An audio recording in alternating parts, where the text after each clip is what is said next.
नमस्कार दोस्तों, स्वागत है आपके अपने चैनल जी फैक्ट पर। आज के इस वीडियो में हम बात करेंगे आज के करंट जीके के बारे में। उससे पहले एक बार हम लोग कल का रिवीजन करेंगे। नंबर 1 क्वेश्चन है, भारत का मिस्र देश की सेना के साथ पहला संयुक्त सैन्य अभ्यास साइक्लोन 1 कहाँ पर आयोजित किया जा रहा है? तो आंसर होगा इसका जैसलमेर के अंदर इसका आयोजन किया जा रहा है। तो ये आपको ध्यान रखना है कि ये अभ्यास है भारत और मिस्र देश के बीच में किया जा रहा है। इसका नाम क्या है? तो साइक्लोन 1 इसका नाम है। कहाँ पर आयोजित किया जा रहा है? तो जैसलमेर के अंदर इसका आयोजन किया जा रहा है। तो ये आपको ध्यान रखना है। अगला क्वेश्चन है, जालौर जिला प्रशासन द्वारा बच्चों की सेहत सुधारने के लिए नवाचार के तहत किस कार्यक्रम की शुरुआत की गई है? तो आंसर होगा इसका मेरा विद्यालय मेरा अभिमान। ठीक है ना। ये कार्यक्रम किससे संबंधित है? तो बच्चों की सेहत सुधारने से संबंधित इस कार्यक्रम को बनाया गया है। और याद रखना ये किसके द्वारा चलाया जा रहा है? तो जालौर जिला प्रशासन द्वारा चलाया जा रहा है। एक बार वापस समझ लें आप इसको कि मेरा विद्यालय मेरा अभियान जो है जालौर जिला प्रशासन द्वारा चलाया जा रहा है और ये बच्चों की सेहत को सुधारने के लिए अभियान चलाया जा रहा है। तो ये आपको ध्यान रखना है। अगला क्वेश्चन है, Rajasthan small industries corporation limited Rajsico के द्वारा कंटेनर डिपो कहाँ विकसित किया जाएगा? तो आंसर होगा इसका सालावास जोधपुर के अंदर जो है कंटेनर डिपो की शुरुआत की जाएगी। और ये याद रखना ये किसके द्वारा किया जा रहा है? तो Rajasthan small industries corporation limited Rajsico के द्वारा कंटेनर डिपो कहाँ पर विकसित किया जाएगा? तो सालावास जोधपुर के अंदर विकसित किया जाएगा। ये आपको ध्यान रखना है। अगला क्वेश्चन है, शार्दुल राजस्थानी रिसर्च इंस्टीट्यूट द्वारा जारी त्रैमासिक पत्रिका का नाम क्या रखा गया है? तो आंसर होगा इसका राजस्थानी भारती। ठीक है ना। ये पत्रिका किसके द्वारा जारी की गई है? तो राजस्थानी रिसर्च इंस्टीट्यूट द्वारा जारी की गई है। ठीक है ना। शार्दुल राजस्थानी रिसर्च इंस्टीट्यूट द्वारा जो है हाल ही में एक त्रैमासिक पत्रिका जारी की गई है। उसका नाम क्या है? तो राजस्थानी भारती उसका नाम है। तो ये काफ़ी इंपॉर्टेंट क्वेश्चन है, आपको ध्यान रखना है। अगला है, जोधपुर में होने वाली G20 शेरपा सम्मेलन की थीम क्या रखी गई है? तो आंसर होगा इसका वसुधैव कुटुंबकम। ठीक है ना। पहले तो याद रखना कि भाई G20 शेरपा का जो सम्मेलन हुआ था इससे पहले हो चुका है उदयपुर के अंदर आयोजन। इसका कहाँ पर आयोजन हुआ है? तो उदयपुर के अंदर इसका आयोजन पहले से हो चुका है। अब आयोजित कहाँ होने वाला है? तो जोधपुर के अंदर इसका आयोजन होने वाला है। और जो जोधपुर में जो आयोजन होने वाला है उसकी थीम क्या रखी गई है? तो वसुधैव कुटुंबकम। तो ये आपको ध्यान रखना है ना। उदयपुर के अंदर कब आयोजित किया गया था? तो दिसंबर के अंदर आयोजित किया गया था। अब जो है जोधपुर में आयोजित किया जाएगा। थीम है वसुधैव कुटुंबकम।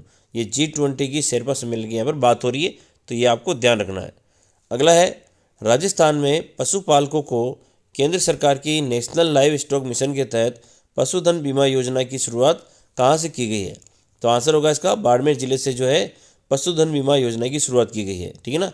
और ये पशुधन बीमा योजना जो है किस मिशन के तहत चलाई जा रही है? तो नेशनल लाइव स्टॉक मिशन के तहत पशुधन बीमा योजना चलाई जा रही है, जिसकी शुरुआत कहाँ से हुई है? तो बाड़मेर से। और ये याद रखना ये किसके लिए चलाई जा रही है? तो पशुपालकों के लिए चलाई जा रही है। इसमें अगर हम बात करें गाय के लिए 40,000 का बीमा और भैंस के लिए कितना है? तो बीमा की राशि है 50,000 रुपये। तो ये सारी चीज़ आपको ध्यान रखना है कि पशुधन बीमा योजना की शुरुआत कहाँ से हुई है? तो बाड़मेर के द्वारा। पशुधन बीमा योजना किस मिशन के तहत चलाई जा रही है? तो नेशनल लाइव स्टॉक मिशन के तहत चलाई जा रही है। किसके लिए बनाई गई है? तो पशुपालकों के लिए बनाई गई है। गाय के लिए बीमा कितना है? तो 40,000 रुपये की बीमा राशि है। भैंस के लिए कितनी बीमा राशि है? तो 50,000 की बीमा राशि है। तो सारी चीज़ें आपको ध्यान रखनी है। ठीक है। अगला क्वेश्चन है, टीबी रिपोर्ट 2022 में प्रदेश मरीजों की पहचान करने, बेहतर इलाज देने एवं वित्तीय सहायता देने में देश में कौन से स्थान पर है? तो आंसर होगा इसका चौथे स्थान के ऊपर। ठीक है ना। राजस्थान का लक्ष्य है कि 2025 तक जो है राजस्थान टीबी मुक्त हो जाए। इसीलिए आपको याद रखना है कि बेहतर मरीजों के यहाँ पर इलाज देने के लिए जो है चौथे स्थान पर राजस्थान का स्थान आता है। ये आपको ध्यान रखना है। अगला है, Jaipur metro 1C phase 1D के निर्माण के लिए किसके साथ समझौता किया गया है? तो यहाँ पर होगा दिल्ली मेट्रो के साथ में यहाँ पर समझौता किया गया है। फेज़ 1C कहाँ से कहाँ तक होगा? तो बड़ी चौपड़ से लेकर ट्रांसपोर्ट नगर तक होगा। ये आपको ध्यान रखना है। साथ ही फेज़ 1D मानसरोवर से लेकर 200 फीट रोड तक होगा। ये भी आपको याद रखना है। यानी ये बात किसकी हो रही है? तो जयपुर मेट्रो की यहाँ पर बात हो रही है। फेज़ 1C और फेज़ 1D के लिए निर्माण के लिए किसके साथ समझौता किया गया है? तो दिल्ली मेट्रो के साथ समझौता किया गया है। फेज़ 1C कहाँ से कहाँ तक है? तो बड़ी चौपड़ से लेकर ट्रांसपोर्ट नगर तक है। जबकि फेज़ 1D कहाँ से कहाँ तक है? तो मानसरोवर से लेकर 200 फीट रोड तक है। तो ये आपको याद करना है।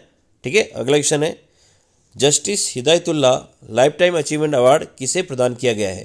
तो आंसर होगा इसका देवेंद्र कुमार माथुर को justice Hidayatullah life time achievement award दिया गया है। तो याद रखना कि justice Hidayatullah life time achievement award किसे मिला है? तो देवेंद्र कुमार माथुर को मिला है। ठीक है, मैंने इस वीडियो से पहले दिसंबर महीने में जितने भी अवार्ड वाले जो क्वेश्चन बनते हैं उन सबका एक वीडियो बनाया है, तो प्लीज़ आप लोग जाके उस वीडियो को जरूर देखें।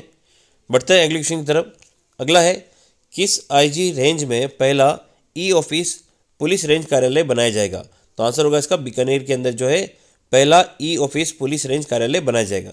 तो ये आपको ध्यान रखना है। ठीक है, वीडियो को एक बार प्लीज़ आप लोग लाइक कर दें।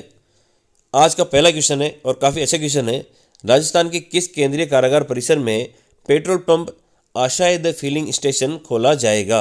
ऑप्शन नंबर ए है अलवर, बी है भरतपुर, सी है धौलपुर, डी है करौली। तो यहाँ से आंसर होगा अलवर जिले के अंदर जो है यहाँ पर एक पेट्रोल पंप खोला जाएगा जिसका नाम क्या है? तो आशाएं द फिलिंग स्टेशन। ये कहाँ खोला जाएगा? तो केंद्रीय कारागार अलवर के अंदर इसको खोला जाएगा। तो काफ़ी अच्छा क्वेश्चन है, आपको ध्यान रखना है कि भाई केंद्रीय कारागार अलवर के अंदर एक पेट्रोल पंप खोला जाएगा जिसका नाम क्या रखा गया है? तो आशाएं द फिलिंग स्टेशन रखा गया है। ये आपको ध्यान रखना है। ठीक है, अब थोड़ी सी इसकी जानकारी ले लेते हैं हम लोग। तो इसकी जानकारी थोड़ी सी इस प्रकार से है कि इसका संचालन कारागार के बंधुओं द्वारा किया जाएगा। शिलान्यास जो है 22 जनवरी को टीकाराम जूली द्वारा किया गया है। कारागार विभाग और इंडियन ऑयल कॉरपोरेशन की ये अभिनव पहल है। यानी ये तो याद रखना कि इसका संचालन किसके द्वारा होगा? तो जो कारागार के जो बंधु हैं उनके द्वारा इसका संचालन किया जाएगा। शिलान्यास कब किया गया था? तो 22 जनवरी को इसका शिलान्यास किया गया था। किसके द्वारा किया गया था? तो टीकाराम जूली द्वारा इसका शिलान्यास किया गया था। साथ ये भी याद रखना है कि कारागार विभाग और इंडियन ऑयल कॉरपोरेशन की ये अभिनव पहल है। यानी इन दोनों ने मिलकर इस कार्य को संभाला है और इन्होंने जो है पेट्रोल पंप की स्थापना की है। नाम क्या है पेट्रोल पंप का? तो एक बार वापस देख लेते हैं। इसका नाम है आपके आशाएं द फिलिंग स्टेशन, इसका नाम है। ठीक है ना, और ये कहाँ पर खोला गया है? तो अलवर जिले के अंदर खोला गया है। ये आपको ध्यान रखना है। बढ़ते हैं अगले क्वेश्चन की तरफ।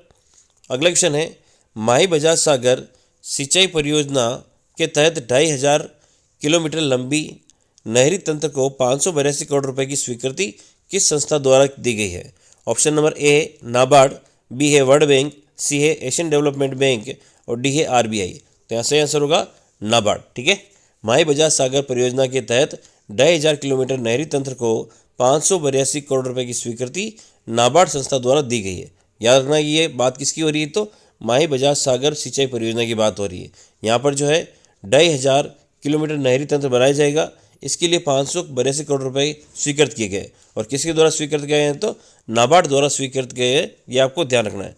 नाबार्ड की स्थापना कब हुई है? तो 1982 के अंदर जो है नाबार्ड की स्थापना की गई है। ये आप सबको पता ही है। बढ़ते हैं अगले क्वेश्चन की तरफ। उससे पहले थोड़ी सी जानकारी कि भाई माही बजाज सागर में जयपुर, यहाँ थोड़ा मिसप्रिंट हो गया है कि माही बजाज सागर जो नहर योजना है उसके तहत 2500 किलोमीटर नहरी तंत्र को 582 करोड़ रुपए की स्वीकृति नाबार्ड द्वारा दी गई है। नाबार्ड की स्थापना कब हुई है? तो 12 जुलाई 1982 को की गई है। ये आपको ध्यान रखना है। ठीक है, बढ़ता है अगले क्वेश्चन की तरफ। अगले क्वेश्चन है, अंतर्राष्ट्रीय पर्यटन व्यापार मेला फितूर 2023 में यूनेस्को की वर्ल्ड हेरिटेज थीम पर किसको विकसित किया जाएगा? ऑप्शन नंबर ए है जयपुर, बी है जोधपुर, सी है उदयपुर और डी है अजमेर। तो यहाँ से आंसर होगा जयपुर को। ठीक है ना, यहाँ पर बात किसकी हो रही? तो अंतर्राष्ट्रीय पर्यटन व्यापार मेला फितूर 2023। यहाँ पर जो है यूनेस्को की वर्ल्ड हेरिटेज थीम पर जो है किसको विकसित किया जाएगा? तो जयपुर को। यानी जयपुर को किस थीम पर विकसित किया जाएगा? तो यूनेस्को की वर्ल्ड हेरिटेज थीम पर विकसित किया जाएगा। इंपॉर्टेंट क्वेश्चन है, आपको ये ध्यान रखना है। ठीक है, अंतर्राष्ट्रीय पर्यटन व्यापार मेला फितूर 2023 में यूनेस्को की वर्ल्ड हेरिटेज थीम पर जयपुर को विकसित किया जाएगा। ये आपको ध्यान रखना है। अगला क्वेश्चन है, सुशासन के लिए नवाचार हेतु राजस्थान के किस जिला कलेक्टर को प्रधानमंत्री अवार्ड से सम्मानित किया जाएगा? ऑप्शन नंबर ए है ताराचंद मीणा, बी है भंवरलाल निगम, सी है जितेंद्र सोनी और डी है प्रयागराज सिंह। तो यहाँ से आंसर होगा ताराचंद मीणा। ठीक है ना, इनको जो है प्रधानमंत्री अवार्ड से सम्मानित किया जाएगा। और ये किस लिए सम्मानित किया जाएगा? तो सुशासन के लिए नवाचार करने हेतु इसको सम्मानित किया जाएगा। नाम क्या है? तो ताराचंद मीणा। ठीक है, याद रखना कि इनको कौन सा अवार्ड मिलेगा? तो प्रधानमंत्री अवार्ड मिलेगा। याद रखना इन्होंने सुशासन के लिए नवाचार किया है, इसके लिए इनको अवार्ड दिया जा रहा है प्रधानमंत्री अवार्ड। नाम है ताराचंद मीणा। थोड़ी सी जानकारी ले लेते हैं इनके बारे में। ताराचंद मीणा उदयपुर के जिला कलेक्टर है। ये आपको ध्यान रखना है। ताराचंद मीणा कहाँ के कलेक्टर है? तो उदयपुर जिले के जिला कलेक्टर है। इनके अभियान का नाम क्या है? तो मिशन कोटड़ा इनके अभियान का नाम था। ये अभियान जो है नीति आयोग द्वारा पूरे भारत में एस्पिरेशनल ब्लॉक प्रोग्राम नाम से शुरू किया गया है। तो ये भी आपको याद रखना है कि ये प्रोग्राम किस नाम से बनाया था, तो मिशन कोटड़ा के नाम से इसको चलाया था। और अब इसको जो है नीति आयोग द्वारा पूरे भारत में चलाया जाएगा एक्सपीरियंशियल ब्लॉक प्रोग्राम नाम से। और ये याद रखना है किससे संबंधित है, तो सुशासन से संबंधित है। और नाम क्या है, तो ताराचंद मीणा। कहाँ के रहने वाले हैं, तो उदयपुर जिले के रहने वाले हैं। नाम क्या है मिशन का, तो कोटड़ा मिशन का नाम रखा गया है। ये अभियान जो है नीति आयोग द्वारा पूरे भारत में चलाया जाएगा। तो काफ़ी इंपॉर्टेंट क्वेश्चन ये बन जाता है, तो ये आपको ध्यान रखना है। खास तौर पे ताराचंद मीणा का नाम आपको याद रखना है, जो कि उदयपुर के जिला कलेक्टर है। ठीक है, तो अच्छा क्वेश्चन था। एक बार प्लीज़ आप लोग वीडियो को लाइक कर दें और चैनल को सब्सक्राइब कर दें। लास्ट में आप लोग वीडियो को लाइक नहीं करते तो मुझे लगभग 6 महीने करीब होने आए वीडियो बनाते हुए। प्लीज़ आप थोड़ी सी इतना हेल्प कीजिए, वीडियो को लाइक किया करें। अगला क्वेश्चन है, 15वीं राजस्थान विधानसभा का 8वां सत्र कब से शुरू हुआ है? ऑप्शन नंबर ए है 23 जनवरी 2023, 24 जनवरी 2023, 22 जनवरी 2023 और 21 जनवरी 2023। तो यहाँ सर होगा 23 जनवरी 2023। ठीक है ना, यहाँ पर जो है राजस्थान विधानसभा का 8वां सत्र शुरू किया गया है, ये आपको ध्यान रखना है। यानी राजस्थान विधानसभा का 8वां सत्र कब शुरू हुआ है, तो 23 जनवरी 2023 को शुरू हुआ है, ये आपको ध्यान रखना है। ठीक है, 15वीं विधानसभा का 8वां सत्र 23 जनवरी 2023 से शुरू हुआ है, तो ये आपको ध्यान रखना है। अगला क्वेश्चन है, राजसमंद के नमाना ग्राम में किस नदी पर 26 करोड़ रुपए की लागत से एनीकट का निर्माण किया जा रहा है? ऑप्शन नंबर ए है बनास नदी, बी है कोठारी नदी, सी है बेड़च नदी और डी है गंभीर नदी। तो यहाँ सही आंसर होगा बेड़च नदी। ठीक है ना, ये आपको ध्यान रखना है। यहाँ पर जो है 26 करोड़ की लागत से एनीकट का निर्माण किया जा रहा है। और ये कहाँ पर किया जा रहा है, तो राजसमंद के नमाना ग्राम में विकसित किया जा रहा है। याद रखना कि भाई राजसमंद का कौन सा ग्राम है, तो नमाना ग्राम है। यहाँ पर 26 करोड़ की लागत से क्या बनाया जा रहा है, एनीकट बनाया जा रहा है। और नदी कौन सी है, तो बनास नदी है, ये आपको ध्यान रखना है। ठीक है, राजसमंद के नमाना ग्राम में 26 करोड़ की लागत से 26 करोड़ की लागत से बनास नदी पर एनीकट का निर्माण किया जा रहा है। इसका शिलान्यास 21 जनवरी 2023 को डॉक्टर CP जोशी द्वारा किया गया है, तो यह भी आपको ध्यान रखना है। ठीक है, अगला क्वेश्चन है, राजभवन जयपुर में प्रधानमंत्री नरेंद्र मोदी द्वारा लिखित पुस्तक एग्जाम वॉरियर्स का लोकार्पण किसके द्वारा किया गया है? तो आंसर होगा ऑप्शन नंबर ए है इसमें कलराज मिश्री, बी है गोविंद सिंह डोटासरा, सी है पंकज मित्तल और डी है BD कल्ला। तो यहाँ से आंसर होगा कलराज मिश्र द्वारा। ठीक है ना, यहाँ पर जो है एग्जाम वॉरियर्स पुस्तक का लोकार्पण किया गया है, जो कि प्रधानमंत्री नरेंद्र मोदी द्वारा लिखित है। तो याद रखना कलराज मिश्र ने जो है इसका राजभवन में लोकार्पण किया है, ये आपको ध्यान रखना है। ठीक है, राजभवन जयपुर में प्रधानमंत्री नरेंद्र मोदी द्वारा लिखित पुस्तक एग्जाम वॉरियर्स का लोकार्पण कलराज मिश्र द्वारा किया गया है, ये आपको ध्यान रखना है। अगला क्वेश्चन है, world scientist and university ranking 2023 के अनुसार विश्व के 2% शीर्षस्थ वैज्ञानिकों की सूची में राज्य के कौन वैज्ञानिक शामिल है? तो आंसर है इसका प्रोफेसर सुरेश अमेटा और डॉक्टर रक्षित अमेटा। यानी उपरोक्त ए और बी दोनों इसका सही आंसर है। ठीक है ना, यानी world scientist and university ranking 2023 के अनुसार विश्व के जो 2% शीर्ष वैज्ञानिक है उनकी सूची में किसको शामिल किया गया है, तो प्रोफेसर सुरेश अमेटा और रक्षित अमेटा को यहाँ पर शामिल किया गया है। तो काफ़ी अच्छा क्वेश्चन है, ये आपको ध्यान रखना है। ठीक है, world scientist and university ranking 2023 के अनुसार विश्व के 2 प्रसिद्ध शीर्षस्थ वैज्ञानिकों की सूची में राज्य के 2 वैज्ञानिक शामिल हैं।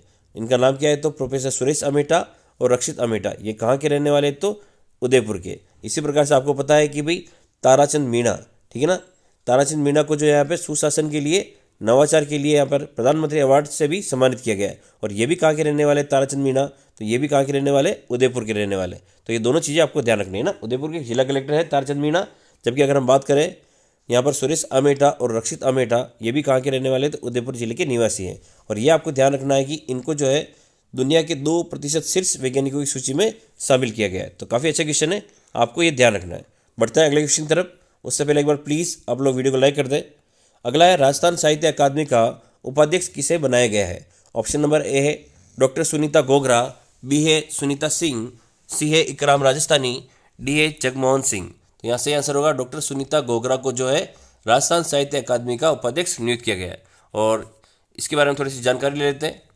राजस्थान साहित्य अकादमी का उपाध्यक्ष डॉक्टर सुनीता गोगरा को बनाया गया है। और जबकि अगर राजस्थान साहित्य अकादमी के अध्यक्ष की बात करें तो दुलाराम सारन जो है इसके अध्यक्ष है। तो ये भी आपको ध्यान रखना है। बढ़ते हैं अगले क्वेश्चन की तरफ। अगला क्वेश्चन है, हाल ही में राज्य में बनाए गए नए कंजर्वेशन रिजर्व कौन कौन से हैं?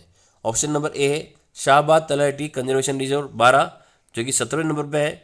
बीड़ घास फूलिया खुर्द कंजर्वेशन रिजर्व भीलवाड़ा जो कि 18वें नंबर पे है। सी है बागदर्रा क्रोकोडाइल संरक्षित क्षेत्र उदयपुर जो कि 19वें नंबर पे है। इसके अलावा 20वें नंबर पे है वाड़ा खेरा कंजर्वेशन रिजर्व सिरोही।